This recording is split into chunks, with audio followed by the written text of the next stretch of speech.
స్వామియే శరణమయ్యప్ప. ఇప్పుడే ఇరుముడి ఫిలిం చూసి వచ్చేసాడు మనందరి రవితేజ, యాక్టర్ రవితేజ మళ్ళీ మన ముందుకు వచ్చేసాడు. ఇది మాత్రం ఖచ్చితంగా బల్ల గుద్ది చెప్పగలను. మనం ఏదైతే రవితేజలో చూసి ఇష్టపడ్డామో ఆ రవితేజ, మనం రవితేజ ఎలా ఉండాలి అని అనుకుంటున్నామో ఆ రవితేజ మళ్ళీ మన ముందుకు వచ్చేసాడబ్బా. ఒక డిఫరెంట్ మీ రవణని చూడబోతున్నారు. ఇండస్ట్రీలో ఎంతో మంది హీరోలు ఉండొచ్చు, కానీ రవితేజ మాత్రం ఒక్కడే ఉంటాడు. Now coming to the irumudi film, performance విషయంలో రవితేజని ఇంత ఇంటెన్సిటీగా అది చాలా ఏళ్ల తర్వాత చూడడం చాలా హ్యాపీ అనిపించిందబ్బా.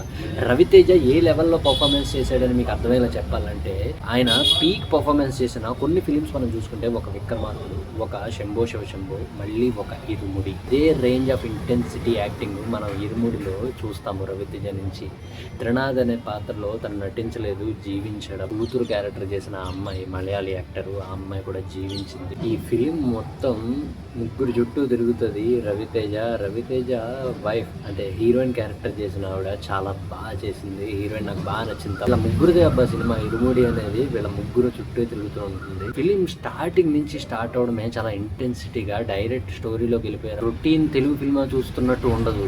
స్టార్టింగ్ ఫ్రేమ్ నుంచే డైరెక్ట్ ఒక జెన్యూన్ ఫిల్మ్ చూస్తున్న ఫీలింగ్ జనరేట్ చేసింది. నేను ఒక ఎండ్లో శివ నిర్వాణ ఈ ఫిలిం చేస్తా అని నేను షాక్ అవుతున్నాను. ఎంతసేపు తను లవ్ స్టోరీస్ చేశాడు కదా. ట్రస్ట్ మీ గైస్, మీకు ఎక్కడ బోర్ కొట్టదు. రవితేజ మిమ్మల్ని ఏడిపిస్తాడు, రవితేజ మిమ్మల్ని నవ్విస్తాడు, రవితేజ మిమ్మల్ని హై ఇస్తాడు తన పర్ఫార్మెన్స్ తోటి. చాలా ట్విస్ట్ ఉంటాయి, టర్న్స్ ఉంటాయి ఫిలింలో.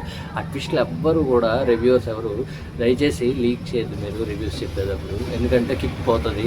ఒకళ్ళు ఏడవకుండా థియేటర్ నుంచి బయటికి రాదు. రవితేజ కెరియర్లో వన్ ఆఫ్ ది బెస్ట్ ఫిలిమ్స్లో ఇరుముడి కూడా వెళ్ళబోతోంది ఆ లిస్టులోకి. అది మాత్రం నేను చెప్పగలను. చాలా గట్టి కంబ్యాక్ ఇచ్చాడు రవితేజ. మనందరం అనుకున్నట్టే ఆ స్వామిమాల గురించి చాలా బాగా చూపించారు ఇరుముడి ఫిలింలో. స్వామిమాల వేసుకున్న వాళ్ళు స్వామిమాల సీన్స్ చూసి ఎంత ఆనందంతో ఫీల్ అవుతారో, వేసుకొని వాళ్ళు ఎప్పుడెప్పుడు వేసుకుందాం అని అనుకుంటారు. అంత బాగా చూపించారు. ఇంకా సాంగ్స్ అయితే ఆ కట్టు ఇరుముడి కట్టు సాంగ్ కానీ, మల్లెపూల పల్లకి సాంగ్ కానీ, అందులో రవితేజ డ్యాన్స్ కానీ, ఇక్కడ సీట్లో నిలబడితే ఒకటే ఆ మల్లెపూల పల్లకి సాంగ్కి తెగ చిందులేశారు.